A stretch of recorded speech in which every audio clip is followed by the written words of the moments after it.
Hello students, कैसे हैं आप सब। मैं डॉक्टर मंजू सिंह आपके सामने उपस्थित हूँ अपना एक और वीडियो लेकर, जो है डोल्टन पद्धति पर। यह वीडियो 2 वर्षीय बीएड पाठ्यक्रम और 4 वर्षीय बीएससी बीएड और बीए बीएड इंटीग्रेटेड प्रोग्राम दोनों के लिए ही उपयोगी है।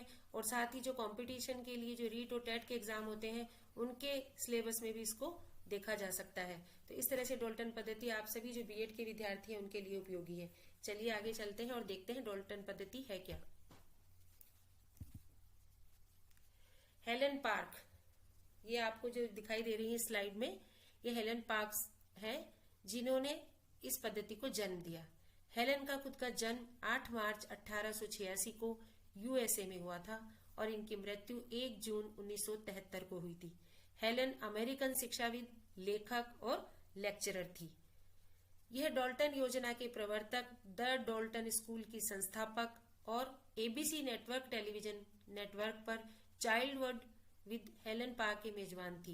यानी इन्होंने एक तो डोल्टन योजना बनाई, उनकी प्रवर्तक थी ये, द डोल्टन स्कूल की संस्थापक थी और एबीसी टेलीविजन नेटवर्क पर एक प्रोग्राम आता था, उसका नाम था child world with Helen park, उसकी मेजबान थी।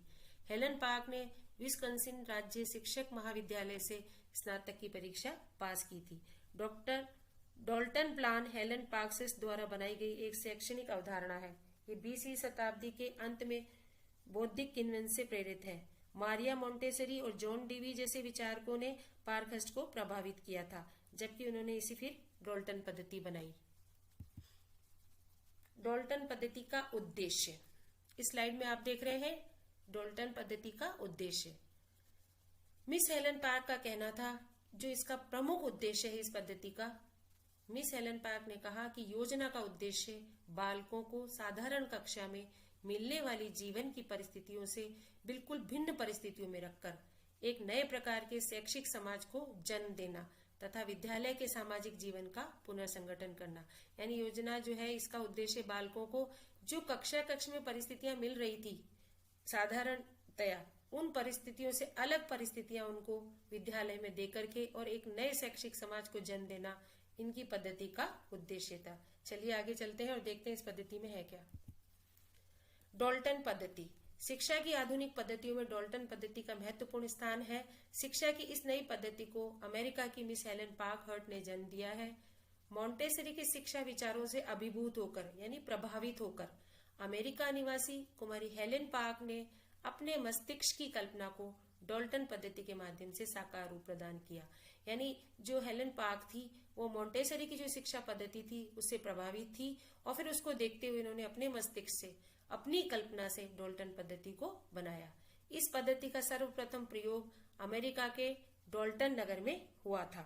अमेरिका के मैसाचुसेट्स के डोल्टन नगर में यह पद्धति पहली बार लागू की गई, इसीलिए इस पद्धति को डोल्टन पद्धति के नाम से भी जाना जाता है।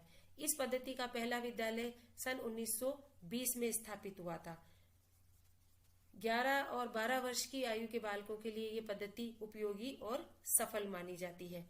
सन 1912 में अमेरिका की शिक्षाविद जो है कुमारी हेलन पार्क, उन्होंने यह पद्धति एक तरह से उसी समय से शुरू कर दिया था इसके बारे में विचार करना।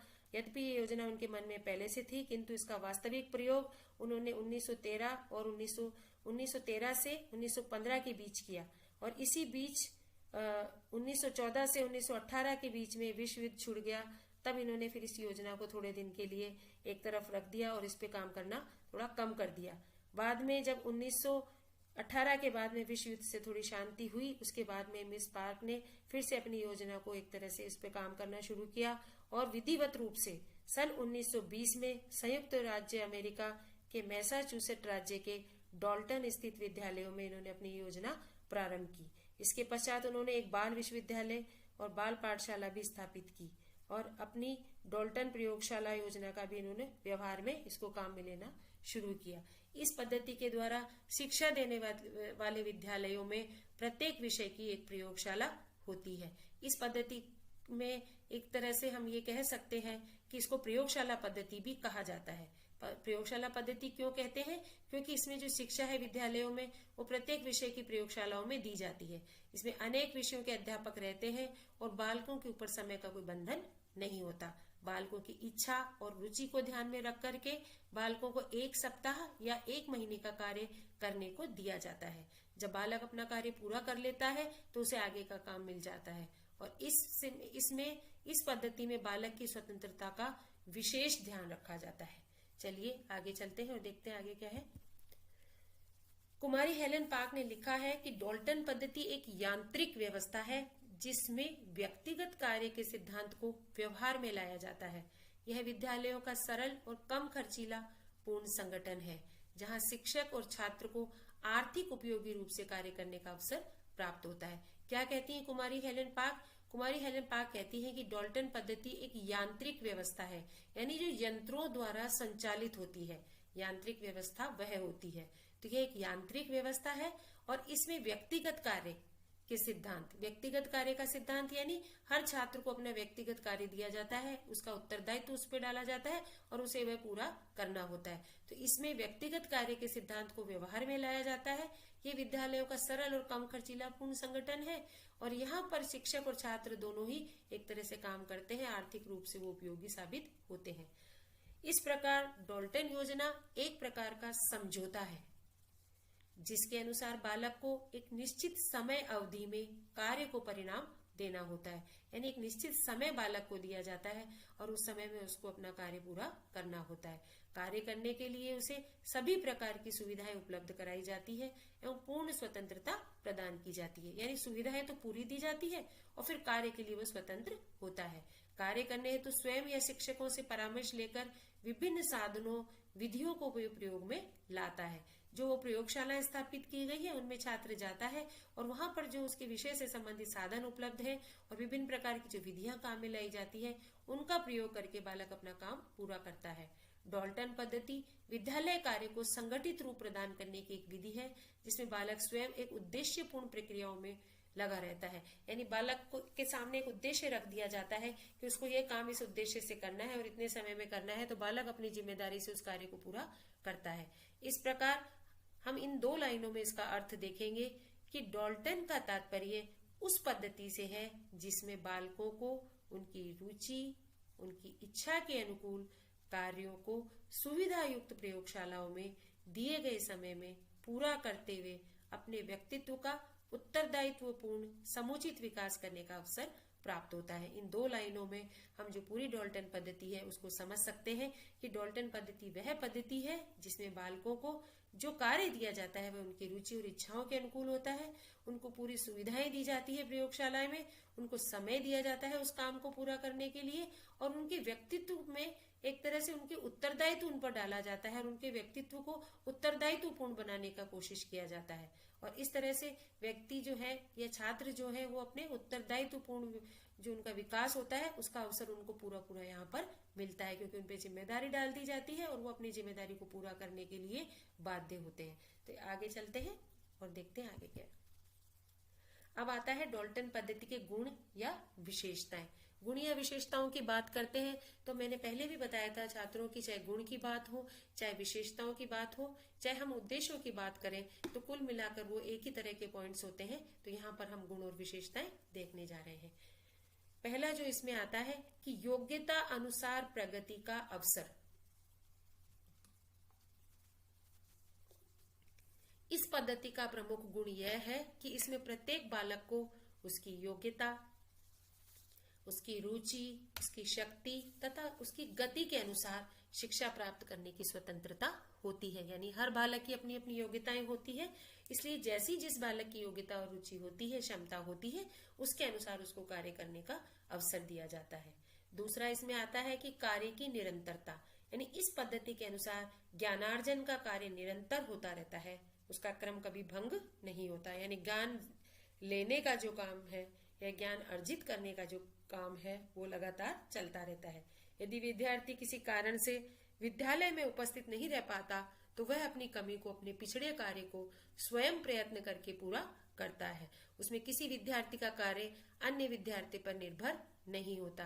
कहने का तात्पर्य यह है कि कि जैसे साधारण जो परंपरागत कक्षा कक्ष होते हैं वहां पर तो विद्यार्थी सभी मिलकर काम करते हैं। अगर कोई विद्यार्थी अनुपस्थित रहते हैं, ज्यादा विद्यार्थी, तो शिक्षक अपना काम पूरा नहीं करता है। कोई महत्वपूर्ण अगर उनको कोई टॉपिक पढ़ाना है, महत्वपूर्ण कोई विषय पढ़ाना है, तो वो इंतजार करते हैं कि कक्षा में उनकी जो उपस्थिति है बालकों की वो ज्यादा से ज्यादा हो, तब वह अपने कार्य को पूरा करे।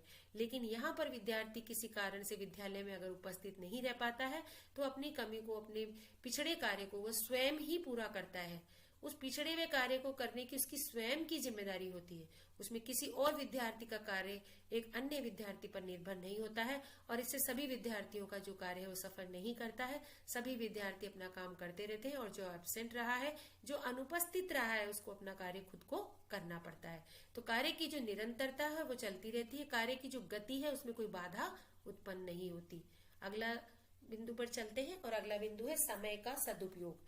प्रत्येक बालक अपना कार्य समय से करता है, इसीलिए इस पद्धति में समय का दुरुपयोग नहीं होता और इस पद्धति में विद्यार्थियों के अनुत्तीर्ण होने का कोई प्रश्न ही नहीं उठता। यानी प्रत्येक बालक जो कार्य करता है वो समय से करता है, इसीलिए समय का यहाँ पर सदुपयोग होता है, कोई समय खराब नहीं होता है। इस पद्धति में क्योंकि औपचारिक रूप से किसी प्रकार की परीक्षाएं नहीं ली जाती है, इसीलिए इसमें विद्यार्थी अनुत्तीर्ण भी नहीं होते हैं, क्योंकि परीक्षा ही नहीं होगी तो अनुत्तीर्ण भी नहीं होंगे। अगला बिंदु आता है कि सभी विषयों का यथोचित अध्ययन, यानी इस पद्धति में विद्यार्थियों को विषयों का चयन करने की पूर्ण स्वतंत्रता होती है। वह किसी विषय को जितना चाहे पढ़ सकते हैं। इसमें बालक किसी भी विषय का गहन अध्ययन भी कर सकता है। यानी यहाँ पर सभी विषयों को थोड़ा थोड़ा पढ़ने को मिलता है विद्यार्थियों को, और जिस विषय में उनकी रुचि है उस विषय को वो फिर ज्यादा अध्ययन कर सकते हैं, उसका गहन अध्ययन कर सकते हैं। और जिस विषय में उनकी रुचि नहीं है तो उसका केवल वो थोड़ा बहुत ज्ञान प्राप्त करके और अगले विषय पर चले जाते हैं। तो इस तरह से सभी विषयों का ज्ञान तो लेते हैं और सभी विषयों का यथोचित अध्ययन उनको करने का अवसर मिलता है। आगे चलते हैं अगले बिंदु पर कि अपने स्रोतों से ज्ञान संचय करने का अवसर, कि इस पद्धति में बालकों को शिक्षा प्राप्त करने का अवसर मिलता है। विद्यार्थी अपने पाठ स्वयं तैयार करते हैं और अन्य कार्य भी स्वतंत्रता पूर्वक अकेले रहकर करते हैं। इसके लिए प्रयोगशाला में विभिन्न पुस्तकों और साधनों का अध्ययन करते हैं।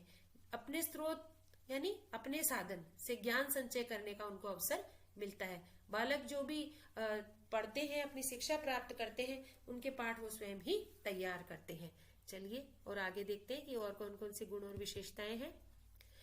आगे आता है उत्तरदायित्व की शिक्षा। उत्तरदायित्व यानी जिम्मेदारी। इस पद्धति में बालक पर ही अपने पाठ को पूरा करने का उत्तरदायित्व रहता है।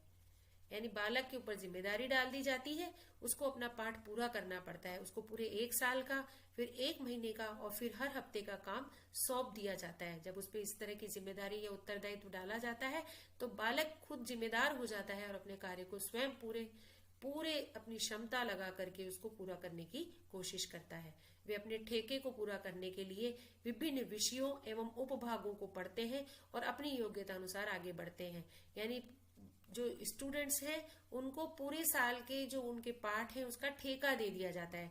ठेका आप समझते होंगे कि जिस प्रकार से कंस्ट्रक्शन का ठेका या कलरिंग का ठेका या हम फर्नीचर का ठेका, इस तरह का कोई ठेका जैसे लोगों को दे देते हैं, वो पूरा काम खुद करते हैं, उसी तरह से इस पद्धति में विद्यार्थियों को ठेका दे दिया जाता है और वो अपने काम को पूरा करते हैं और इसकी पूरी की पूरी जिम्मेदारी विद्यार्थी की खुद की होती है।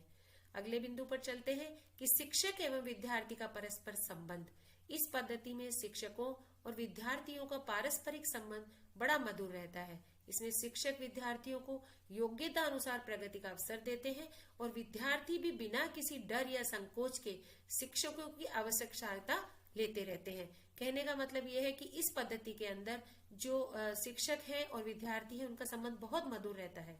विद्यार्थी बिना किसी डर के अपने शिक्षक से सहायता ले सकते हैं और शिक्षक का ये कर्तव्य है कि वो विद्यार्थियों को उनकी जो योग्यता है उनके अनुसार उनको प्रगति का अवसर प्रदान करे और ऐसा वातावरण प्रदान करे। अगला बिंदु जो है वह है कि गृह कार्य का अनिवार्य होना। इस पद्धति में गृह कार्य को अनिवार्य नहीं बताया गया है। विद्यार्थी द्वारा संपूर्ण कार्य विद्यालय अध्ययन की प्रयोगशालाओं में पूरा करने का प्रयास किया जाता है। घर पर अपने स्रोतों से ज्ञान संचय करना व अध्ययन करना इनकी इच्छा पर निर्भर करता है। गृह कार्य यहाँ पर जरूरी नहीं है। औपचारिक रूप से यहाँ पर विद्यार्थियों को किसी प्रकार का गृह कार्य नहीं दिया जाता है। अगले बिंदु पर चलते हैं अन्वेषण की प्रेरणा। अन्वेषण मतलब खोज या रिसर्च। इस पद्धति में बालक स्वयं अध्ययन करके स्वयं ही अपनी समस्याओं का समाधान करने का प्रयास करते हैं। इसलिए बालकों के अन्वेषण की शक्ति का उनमें विकास होता है, खोज करने की शक्ति का उनमें विकास होता है।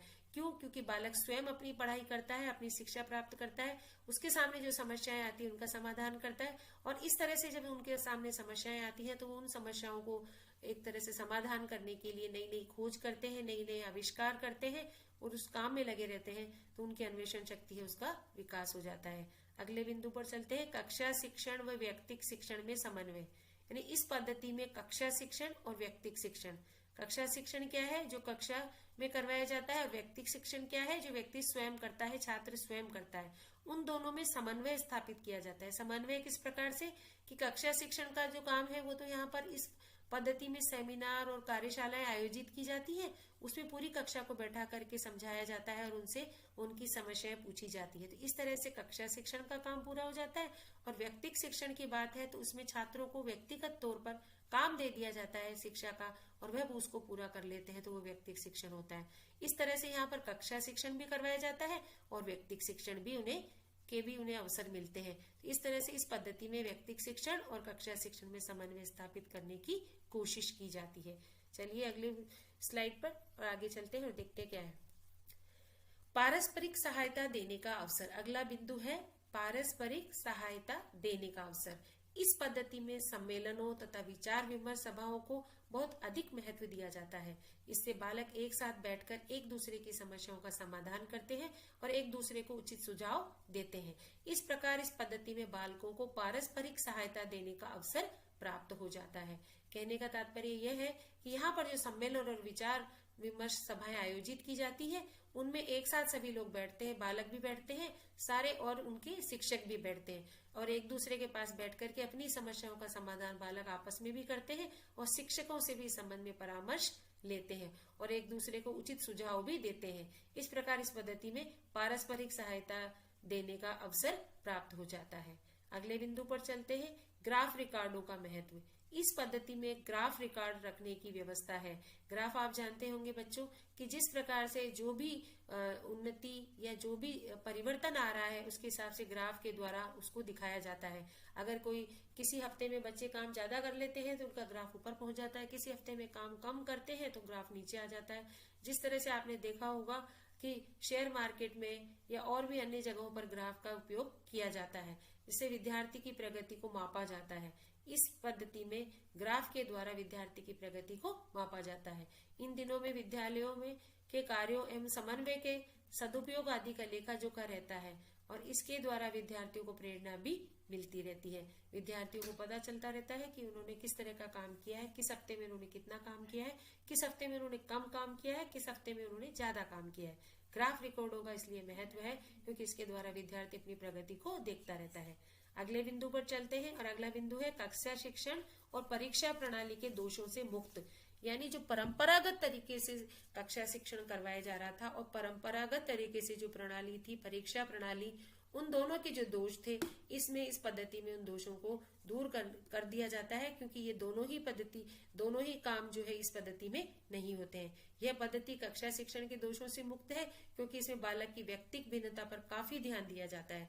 कक्षा में जब बालक पढ़ते हैं तो पूरी की पूरी कक्षा को एक साथ एक ही शिक्षक पढ़ाता है। वहां पर कुछ बालक मंदबुद्धि होते हैं, कुछ प्रतिभाशाली बालक होते हैं, कुछ मध्यम प्रकार के होते हैं। इस तरह से जो व्यक्तिगत भिन्नता उनमें होती है उसका ध्यान वहां पर नहीं रखा जाता है कक्षा शिक्षण में। लेकिन इस पद्धति के बालक के सिर पर परीक्षा का भूत भी सवार नहीं होता है, क्योंकि उसमें परीक्षा का फिर कोई महत्व नहीं दिया जाता है। उसका पूरा कार्य होने के बाद में बालक को एक नई कक्षा में प्रवेश दे दिया जाता है। तो परीक्षा का जो भूत है, परीक्षा का जो भय है, उससे बालक को मुक्ति मिल जाती है और इसको इस तरह का कोई तनाव नहीं रहता है। अगले बिंदु पर चलते हैं, अनुशासन।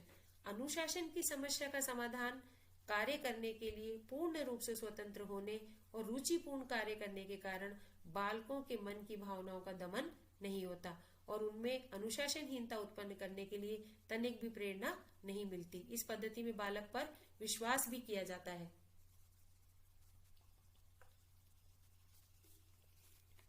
अनुशासन की समस्या जो है वो ये है कि अगर थोपा हुआ अनुशासन होता है तो बालक उसको पूरा नहीं करना चाहते और अगर उन पर किसी तरह की जिम्मेदारी डाल दी जाती है और वो स्वयं अनुशासन पर चलते हैं तो उस अनुशासन को पूरी तरह से निभाते हैं। जब बालकों को रुचिपूर्ण कार्य दिए जाते हैं तो वो अपने आप ही अपने अनुशासन में रहते हैं और अपने काम में लगे रहते हैं। बालक की जो मन की भावनाएं हैं वह भी उनकी पूरी हो जाती है, उनका दमन नहीं होता। और अनुशासनहीनता क्यों उत्पन्न नहीं होती? क्योंकि बालक अपने काम कर रहे होते हैं और एक दूसरे के काम में वो कोई किसी तरह की बाधा उत्पन्न नहीं करते हैं। तो इस पद्धति में बालकों पर विश्वास भी किया जाता है और उस विश्वास पर बालक खुद खरे भी उतरते हैं। आगे हम देखते हैं स्लाइड पर कि डाल्टन पद्धति की शिक्षण विधि। शिक्षण विधियों में जो पहला आता है पाठ का ठेका, कि जिस प्रकार एक ठेकेदार किसी काम को निश्चित अवधि में पूरा करता है, इस पद्धति में बालक भी निर्दिष्ट कार्य कौन सा होता है? जो उनको दिया गया है, निर्दिष्ट कार्य को करने का ठेका लेता है। वर्ष के प्रारंभ में ही शिक्षक संपूर्ण सत्र के कार्यक्रम की रूपरेखा तैयार कर लेता है, जिससे विद्यार्थी वर्ष भर उसे कितना काम करना है इसकी जानकारी प्राप्त कर लेता है। संपूर्ण सत्र के लिए निर्धारित पाठों को 12 भागों में विभाजित कर निर्दिष्ट पत्र दिया जाता है। यानी उनको ये जो काम पूरे एक वर्ष में करना है और 12 भागों में जो उनके पाठों को विभाजित किया गया है, इस पूरे कार्य को एक लिखित निर्दिष्ट पत्र में लिख करके छात्रों को दे दिया जाता है। उस काम को निश्चित अवधि में पूरा करने का कार्य उत्तरदायित्व बालक का खुद का होता है। इस प्रकार बालक किसी भी काम को ठेके के द्वारा स्वतंत्र रूप से करता है और बालक को उस कक्षा का वो कार्य वार्षिक रूप से, महीने के रूप से और साप्ताहिक रूप से ठेका देकर के पूरा करवाने की कोशिश की जाती है। तो इस तरह से बालकों को अपने पाठ को पढ़ने का ठेका दे दिया जाता है। अगला बिंदु है निर्दिष्ट पाठ। कार्य की सुविधा के लिए शिक्षक मासिक कार्य को साप्ताहिक कार्य में भी बांट देता है। शिक्षक निश्चित कर देता है कि किस सप्ताह में बालकों को मासिक कार्य का कितना काम करना है। इस प्रकार का विभाजन बालक की योग्यता को ध्यान में रखकर किया जाता है। शिक्षक ये विभाजन बड़ी योग्यता से करता है, जिससे कार्य न तो बिल्कुल आसान होता है और नहीं बहुत ही कठिन होता है। इस प्रकार शिक्षक बालकों के महीने भर के कार्य को 4 भागों में विभाजित कर देता है और बालक पर निर्दिष्ट कार्य को 1 हफ्ते में पूरा करने का उत्तरदायित्व रहता है। इस प्रकार 1 हफ्ते के कार्य को निर्दिष्ट पाठ कहा जाता है और निर्दिष्ट पाठों के सम्मिलित रूप को ठेका कहते हैं। कार्य की सुविधा के लिए जो एक वर्ष भर के 12 पाठ थे, उनको मासिक कार्य के रूप में उनको सौंप दिया जाता है और मासिक के कार्य के बाद में बच्चों को साप्ताहिक कार्य भी बांट दिए जाते हैं। और जो साप्ताहिक कार्य बांटा जाता है, 1 हफ्ते में जो उसको काम करना होता है, उस कार्य को निर्दिष्ट पाठ कहा जाता है। अगला बिंदु है कार्य इकाई। कार्य की दृष्टि से प्रत्येक जो पाठ है हफ्ते के, उनको 5 भागों में बांट दिया जाता है और प्रत्येक निर्दिष्ट पाठ में 5 और महीने के ठेके में 20 इकाइयां होती है। इस प्रकार एक दिन के कार्य को इकाई कहते हैं, परंतु यह आवश्यक नहीं है कि प्रत्येक बालक प्रतिदिन प्रत्येक विषय की कार्य को पूरा कर ले। उसे अपनी गति के अनुसार कार्य करने की पूरी स्वतंत्रता होती है। कार्य इकाई का अर्थ क्या हुआ कि हर रोज जो उसे काम करना है वो इकाई कहलाती है। एक दिन का जो कार्य है उसको इकाई कहते हैं। हफ्ते भर के काम को, पूरे सप्ताह के काम को उसको 5 भागों में बांट दिया जाता है और पूरे महीने को 20 इकाइयों में बांट दिया जाता है। क्यों? क्योंकि जो महीने में कम से कम करीबन 10 दिन की तो बीच में ये हो सकता है कि उनको एक छूट दे दी जाती है। कुछ उसमें छुट्टियां आ जाती है, अवकाश के दिन होते हैं, और कुछ उन्हें अगर थोड़ा समय ज्यादा लगता है तो इस तरह का उनको टाइम दे दिया जाता है। इसीलिए पूरे महीने में जो पाठ है उनको 20 इकाइयों में बांट दिया जाता है। पूरे हफ्ते के जो है उनको 5 इकाइयों में बांट दिया जाता है और इस प्रकार एक दिन के कार्य को इकाई कहते हैं। अब आता है प्रयोगशाला कि डाल्टन पद्धति में कक्षाओं संबंधी प्रयोगशालाओं में उस विषय से संबंधित पुस्तकें होती है और चित्र इत्यादि होते हैं। इसके अलावा प्रत्येक प्रयोगशाला में प्रत्येक कक्षा के बालकों के लिए स्थान निश्चित होते हैं। इससे कक्षा प्रबंध में सुविधा रहती है। इस प्रकार बालक निर्देश कार्य की इकाई के अनुसार विभिन्न प्रयोगशालाओं में जाकर अध्ययन कार्य करता है। जिस बालक को जिस विषय से संबंधित कठिनाइयां दूर करनी होती है वह उसी प्रयोगशाला में चला जाता है। डाल्टन पद्धति में अलग जो कक्षा परंपरागत प्रणाली चली आ रही थी, उससे भिन्न यह है कि इसमें प्रयोगशालाएं होती है हर विषय की, और उसमें उस हर प्रयोगशाला में उस विषय से संबंधित पुस्तकें होती है और स्टडी मटेरियल होता है, चित्र इत्यादि होते हैं। बालक को जिस कक्षा में पढ़ना होता है, जिस विषय में पढ़ना होता है, उसकी प्रयोगशाला में वो चला जाता है और वहां जाकर के वो अपना काम पूरा कर लेता है। अगला बिंदु आता है सम्मेलन तथा विमर्श सभा। सम्मेलन और विमर्श सभा डाल्टन पद्धति के एक तरह से अंग है। ठेके के अनुसार कार्य में जो कठिनाइयां उत्पन्न होती है उन्हें दूर करने के लिए कक्षा की विमर्श सभाएं आयोजित की जाती है। जो प्रातःकाल होती है उसमें शिक्षक बालकों को आवश्यक सूचनाएं देता है और दूसरी सभा शाम को होती है, उसमें विद्यार्थी अपने अनुभवों का वर्णन सुनाता है। इस प्रकार प्रातःकाल शिक्षक निर्देश देता है और जो शाम को होती है उसमें विद्यार्थी अपने अनुभव सुनाते हैं और अपनी समस्याएं बताते हैं। यानी जो ये पद्धति है इसमें सम्मेलन और विमर्श सभाएं आयोजित की जाती है और बालकों के सामने कोई परेशानी है तो उसको दूर करने का प्रयास किया जाता है। और ये इस तरह के सम्मेलन में जो है कक्षाएं सुबह भी लगाई जाती है और शाम को भी। सुबह के समय का जो एक समय होता है उसमें तो सुबह वाली सभा में शिक्षक अपनी तरफ से जो सूचनाएं देना चाहता है वह देता है और शाम की जो सभाएं हैं उसमें उनको छात्रों को अपनी समस्याओं को सुनाने का अवसर मिलता है। अगला आता है प्रगति सूचक रेखा चित्र कि विद्यार्थी अपना कार्य ठीक प्रकार से कर रहे हैं या नहीं, ये जानने के लिए प्रगति सूचक रेखा चित्रों का प्रयोग किया जाता है। यह रेखा चित्र 3 प्रकार के होते हैं। अपने पास एक जो पहला होता है उसमें विद्यार्थी प्रगति तैयार करता है और वह अपने पास रखता है, जिसमें प्रत्येक विषय में जितना कार्य करता है उसे वह अंकित कर देता है। दूसरे रेखा चित्र में जो शिक्षक के पास रहता है उसमें विषय विशेषज्ञ बालक की अपने विषय में की गई प्रगति का वह अंकन करता है। और एक तीसरा उनका जो कक्षा का अध्यापक होता है वह संपूर्ण कक्षा के विद्यार्थियों की संपूर्ण विषयों में जो उन्होंने प्रगति की है उसको अंकित करके और उसको रख लेते हैं। तो इस तरह प्रगति सूचक रेखा चित्र तैयार कर लिए जाते हैं। यानी पहला जो है वो विद्यार्थी के द्वारा, दूसरा जो है वो विषय विशेषज्ञ अध्यापक के द्वारा और तीसरा जो है जो उस कक्षा का अध्यापक है उस कक्षा का अध्यापक के द्वारा किया जाता है। चलिए अगले पॉइंट पर, और वह है सामाजिक क्रियाएं कि मूल रूप से डाल्टन पद्धति में सामाजिक क्रियाओं को भी स्थान दिया गया है। वो किस प्रकार से कि जो सम्मेलन और विचार विमर्श सभाएं आयोजित की जाती है उनमें सभी बच्चे अपने एक दूसरे का सहयोग करते हैं, एक दूसरे की समस्याओं को सुनते हैं, एक दूसरे की सहायता करते हैं। तो इस प्रकार से उनमें सामाजिक गुण जो है एक तरह से सहायता, सद्भाव और प्रेम, इस तरह के गुण उनमें उत्पन्न होते हैं वो सामाजिक क्रियाओं के द्वारा। अब आते हैं डाल्टन पद्धति के दोष। इस पद्धति के जो दोष हैं उनमें आता है पहला कि व्यक्तिक शिक्षण पर विशेष बल।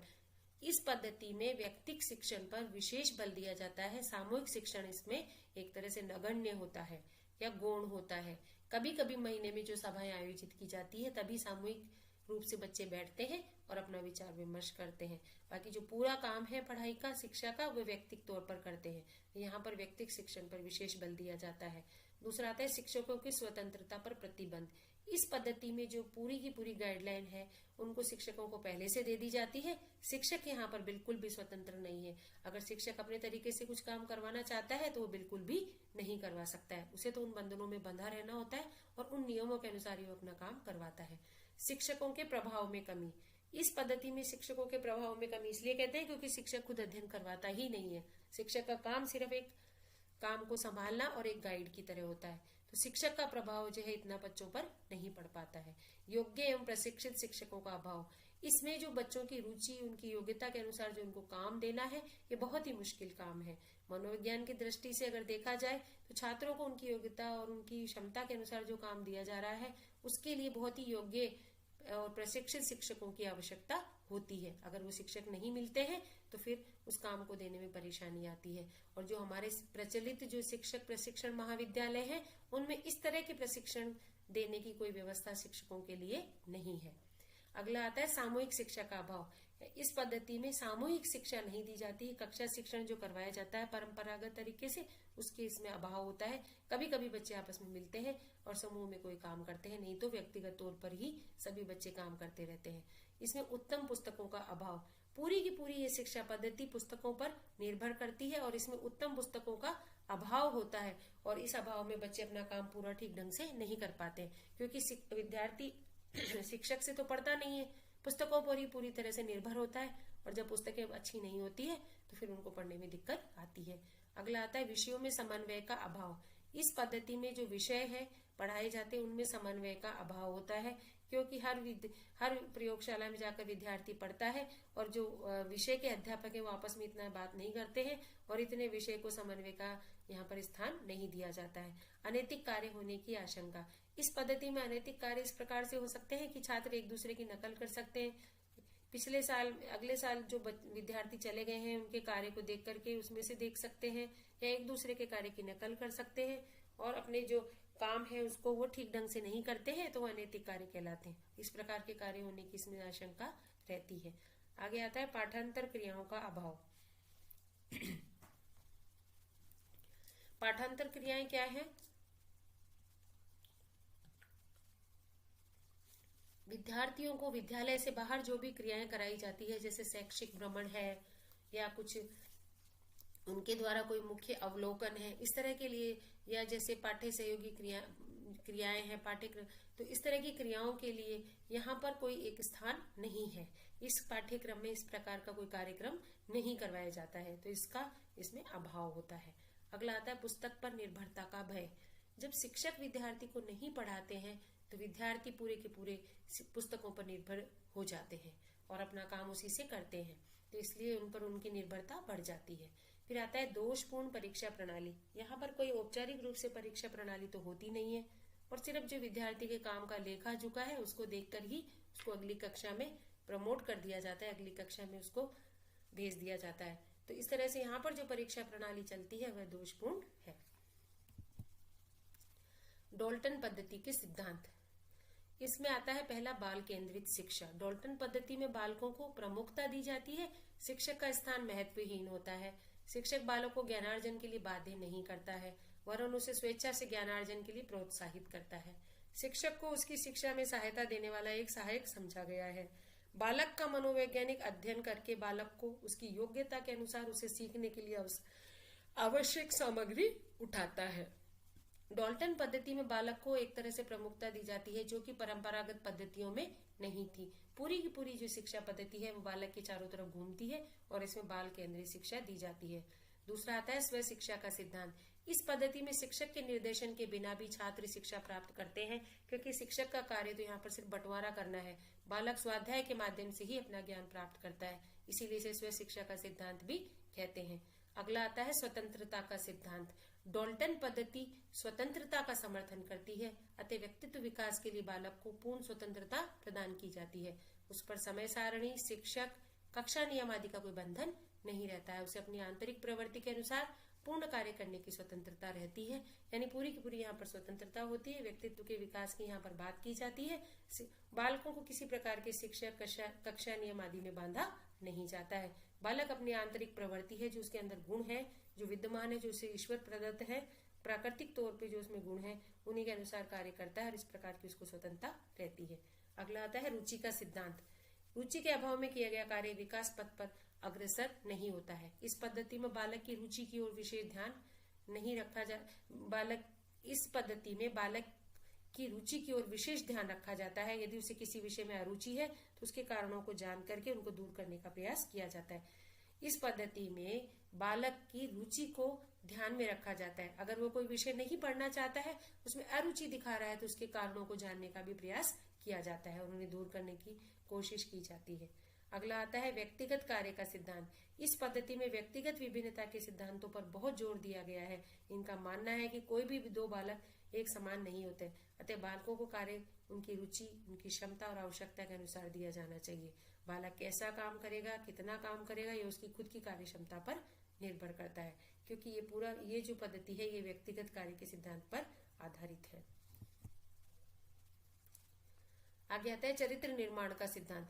बालक के चारित्रिक विकास के लिए व्यक्तिगत और सामूहिक रूप से विभिन्न कार्यों को संपादित करने के लिए प्रोत्साहन दिया जाता है। व्यक्तिगत कार्य उसमें परिश्रम, आत्मनिर्भरता, कर्तव्य निष्ठता और उत्तरदायित्व पूर्णता आदि गुणों का विकास करते हैं। सामूहिक कार्यों में उसमें सहयोग, उपस्थित बालक के आदर्श चरित्र को आधारशिला बनाया जाता है और सामूहिक कार्यों में उसमें सहयोग, सद्भावना, सहायता, सहानुभूति, स्वार्थहीनता आदि गुणों का विकास होता है। यानी व्यक्तिगत तौर पर तो उसमें कौन से गुण होते हैं? आत्मनिर्भरता, कर्तव्यनिष्ठता और उत्तरदायित्वपूर्णता। और सामूहिक रूप से अगर वो कार्य करता है तो उसमें कौन से गुणों का विकास होता है?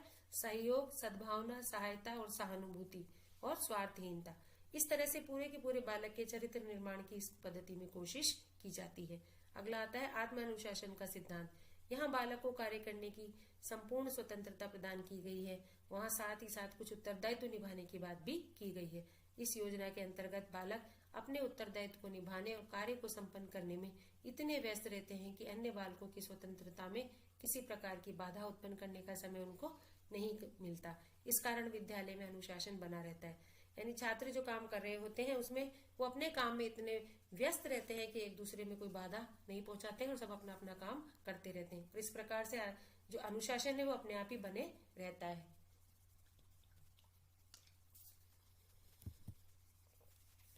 आगे आता है विषय विभाजन। डॉल्टन पद्धति में पाठ्यक्रम के जो विषय है उनको दो भागों में बांटा गया है। पहला है मुख्य वर्ग और दूसरा है साधारण वर्ग। मुख्य वर्ग में कौन कौन से विषय आते हैं? जो मुख्य विषय हैं, जैसे भाषा, भूगोल, इतिहास, विज्ञान, गणित आदि। और साधारण विषयों में कौन से विषय आते हैं? जैसे जो हॉबी वाले हैं, संगीत, कला, गृह विज्ञान, बागवानी आदि। जैसे अभी हमारे यहाँ पर जो ऑप्शनल विषय चलते हैं और कंपल्सरी विषय चलते हैं, उसी तरह से इस पद्धति में मुख्य वर्ग और साधारण वर्ग में इन विषयों को बांटा गया है। आगे आता है वार्षिक ठेके की कार्य योजना। जो वार्षिक ठेका बच्चों को दिया जाता है उसकी कार्य योजना किस तरह से तैयार की जाती है वो इसमें बताया गया है। छात्रों के लिए 10 माह की वार्षिक ठेके की कार्य योजना बनाई जाती है और उसमें निम्नलिखित बातें आती है। पहला आता है प्रस्तावना, यानी पूरे जो उनको प्रक्रिया करनी है उसमें थोड़े शब्दों में 1 महीने के लिए दिए जाने वाले का जो काम है उसका थोड़ा सा परिचय इसमें प्रस्तावना में दे दिया जाता है। दूसरा आता है विषय अंग। जो विषय दिए जाएंगे उसके विशेष अंग, उसका भाग, उसके पाठ, उसके अंश, अगर वो भाषा है तो उसकी रचना, व्याकरण, कविता, नाटक, गद्य, कहानी आदि का उल्लेख उसमें किया जाता है। और यह भी बताया जाता है कि उससे ये काम कितने समय में अपेक्षित है। इस तरह से विषय अंग यानी विषयों के जो अंग है उनको विशेष प्रकार से उनको ठीक तरह से उसको समझा दिया जाता है। आगे आता है समस्याएं। उन सब बातों का उल्लेख किया जाता है जिसके लिए छात्रों को मन या विचार करना पड़े, जैसे यंत्र बनाना, मानचित्र बनाना, वैज्ञानिक प्रयोग करना या दार्शनिक विवेचन करना आदि। यानी बालक के सामने पढ़ते समय और कौन सी समस्या आने वाली है, जैसे उसको कुछ यांत्रिक उसको यंत्र बनाने पड़ेंगे, उसको मानचित्र वगैरह बनाने पड़ेंगे, उसको कुछ वैज्ञानिक प्रयोग करने पड़ेंगे, लैब्स में एक्सपेरिमेंट करने पड़ेंगे, और अगर वो दर्शन पढ़ रहे हैं तो दार्शनिक विवेचन करना पड़ेगा। इस तरह की जो समस्या आने वाली है उसकी तैयारी के लिए उनको पहले से ही बता दिया जाता है। फिर आता है लिखित कार्य। लिखने के कार्य की पूरी सूची उनको दे दी जाती है। जिस स्थिति को लेख लिखना है उसका भी इसमें स्पष्ट उल्लेख होता है। यानी जिस लिखने का काम उनको पूरी की पूरी सूची दे देते हैं और जिस भी डेट को उनको वो काम लेना है उनसे, इस बात का उनको पहले से ही उल्लेख कर दिया जाता है। आगे आता है कंठस्थ करने योग्य कार्य। उन सब कविताओं या अनुच्छेदों का उसमें उल्लेख होता है जिसको उनको कंठस्थ करना है, यानी उनको याद करना जरूरी है। जैसे मान लीजिए अगर मैथ्स पढ़ रहे हैं तो उसमें उनको कंठस्थ करने की चीजें होंगी कि वो टेबल्स याद करेंगे या उस तरह से गिनती याद करेंगे, काउंटिंग याद करेंगे। और अगर मान लीजिए भाषा की पढ़ाई कर रहे हैं तो उसमें रचना के और व्याकरण संबंधी जो नियम है उनको रटेंगे, उनको याद करेंगे। अगर वो कबीर के दोहे वगैरह पढ़ रहे हैं तो उन दोहों को वो अच्छी तरह से रटेंगे, याद करेंगे। दोहों का जो केंद्रीय भाव है उसको भी वो याद करेंगे। इस तरह से पाठ में जो कंठस्थ करने योग्य कार्य हैं वो भी उनको पहले से बता दिया जाता है कि ये कार्य उनको याद करने हैं। आगे आता है सम्मेलन। कार्य योजना में अतिथियों का भी उल्लेख होता है। जब पूरी कक्षा को एक साथ बैठाकर उस विषय पर बातचीत करनी होती है या कुछ विषय समझाने होते हैं, इसमें जो कार्य योजना या सेमिनार आयोजित की जाएगी और उसमें जो अतिथि बुलाए जाएंगे, उसमें अतिथि बुलाए जाते हैं और अतिथि को जिस विषय के लिए बुलाया जाएगा, विषय विशेषज्ञ उसमें आते हैं, तो उसमें क्या बातचीत करनी है और उस तरह से किस पर वो बात करेंगे, इस बारे में उनके पहले से ही थोड़ा सा बता दिया जाता है। फिर आता है सहायक पुस्तकें। कार्य योजना के साथ उन पुस्तकों तथा पत्र पत्रिकाओं के नाम, उनके अध्याय तथा पृष्ठ भी दे दिए जाते हैं जिनसे सहायता लेना आवश्यक हो। सहायक पुस्तकें सहायक का काम करती है, तो उस विषय से संबंधित वो पुस्तकें होती है, पत्र पत्रिकाएं होती है, कुछ उनके नोट्स होते हैं। इस तरह के उनको कुछ दे दिए जाते हैं ताकि वो आगे जाकर के अपना काम उनमें से देख करके कर ले। फिर आता है प्रगति विवरण, कि बालक को यह भी बता दिया जाता है कि उसे प्रगति का लेखा किस प्रकार बनाना है। उसमें क्या होता है, आत्मविश्वास बना रहता है और वह समझता है कि हमें इतना ज्ञान प्राप्त किया है, कितना कार्य उन्होंने किया है, कितना कार्य उनको करना है और उन्होंने कितनी उन्नति की है, इस बात का विवरण प्रगति विवरण में होता है। इसके लिए कक्षा में भी एक प्रगति पत्र रहता है और छात्र के पास भी, जिसमें वह अपने किए हुए काम की प्रगति का अंकन करता चला जाता है। यानी प्रगति विवरण दो तरह से किया जाता है, एक तो छात्र के पास रहता है और एक कक्षा में भी प्रगति पत्र रहता है, उस पर हर छात्र की प्रगति को उसमें अंकित किया जाता है। अगला आता है सूचना पट्ट का अध्ययन। यदि प्रयोगशाला के सूचना पट्ट पर कोई चित्र लगाने हैं, मानचित्र लगाने हैं, अगर कोई इस तरह से लिखना है तो उसके लिए कार्य योजना तैयार की जाती है और छात्रों को उसको तैयार करने का एक तरह से ठेका उनको भी दे दिया जाता है, रोज को आम को पूरा करते हैं। सूचना पट्ट की पूरी तैयारी छात्र स्वयं करते हैं। आगे आता है विभागीय छूट। मासिक कार्य योजना बनाते समय अध्यापकों को परस्पर मिलकर इस प्रकार से कार्य विभाजन करना चाहिए कि एक ही प्रकार की कार्य की आवृत्ति दोबारा न हो, छात्र पर अनावश्यक भार न पड़े। कि जिस प्रकार से मान लीजिए शिवाजी पर एक इतिहास का अध्यापक पढ़ा रहा है, शिवाजी पर लेख लिखा रहा है, तो हिंदी का अध्यापक उसी के माध्यम से उसकी भाषा की जानकारी भी उससे प्राप्त कर सकता है। अगर हिंदी और इतिहास का अध्यापक मिलकर पढ़ाते हैं तो एक ही काम में उसके दो काम हो जाएंगे और छात्र को बार बार किसी काम की आवृत्ति नहीं करनी पड़ेगी। अब आता है डोल्टन पद्धति के द्वारा हिंदी पाठ का एक उदाहरण। आपके समक्ष एक पाठ का उदाहरण हम रख रहे हैं। पाठ का शीर्षक है कबीर। मान लीजिए पाठ हमने लिया है कबीर, इसकी जगह रसखान या इसकी जगह बिहारी, मीरा कोई भी हो सकते हैं। दूसरा इसमें आता है समस्या, कि कबीर की जीवनी का अध्ययन करना और उसे निबंधात्मक रूप में लिखना। समस्या क्या दी गई है बच्चों को, काम क्या दिया गया है कि भाई कबीर की जीवनी को उनको अध्ययन करना है और उस पर निबंधात्मक रूप में उसकी जीवनी को और उसके कार्यकलापों को लिखना है। आगे आता है इसमें लिखित कार्य, कि कबीर की जीवनी में आने वाले कठिन शब्द, सुक्तियां, मुहावरे और प्रमुख पंक्तियों का संकलन किया जाता है और उन्हें लिखित रूप दिया जाता है।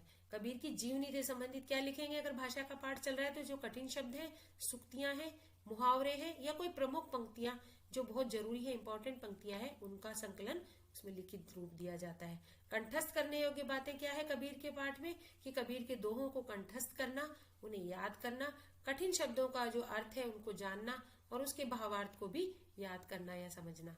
तो इस तरह से कंठस्थ करने के बाद क्या हुई कबीर के पाठ में, कठिन शब्द, उसका भावार्थ और उसमें जो दोहे आए हैं उनको याद करना। फिर आता है सम्मेलन, कि शिक्षक सम्मेलन की तिथि, समय एवं चर्चा के विषय को बताएगा। जो सम्मेलन आयोजित किए जाएंगे कब किए जाएंगे, उनकी क्या तिथि होगी, कितने समय के लिए होंगे, उसमें किस विषय पर चर्चा की जाएगी, इस बात की जो शिक्षक जानकारी पहले ही विद्यार्थियों को दे देंगे। फिर आता है सहायक पुस्तकें, कि कबीर से संबंधित जो पत्र पत्रिकाएं हैं, पुस्तकें हैं, उनकी जानकारी शिक्षक देगा, वे कहाँ उपलब्ध हो सकेगी इसका भी वो संकेत देगा और उसके लिए वो गाइड करेगा। फिर आता है प्रगति पत्र, कि किस छात्र ने किस विषय में कितनी प्रगति की है, इसका विवरण शिक्षक तैयार करेगा और छात्र स्वयं भी इसकी प्रगति को अंकित करेगा। फिर आता है विभागीय छूट, यदि कबीर पर किसी छात्र ने पहले से ही अध्ययन किया है तो उसे छूट प्रदान कर दी जाती है और उसे कहा जाता है कि वह दूसरा काम कर सकता है इस काम को छोड़कर, क्योंकि ये काम उसने पहले से ही कर रखा है। तो इस प्रकार से बच्चों आज के लिए इतना ही। धन्यवाद। मैं उम्मीद करती हूँ आपको मेरा ये वीडियो पसंद आया होगा। आप इसको लाइक कीजिए, इसको शेयर कीजिए, चैनल को सब्सक्राइब कीजिए। आगे आने वाले वीडियोज में हम मिलते हैं। आज के लिए इतना ही। धन्यवाद।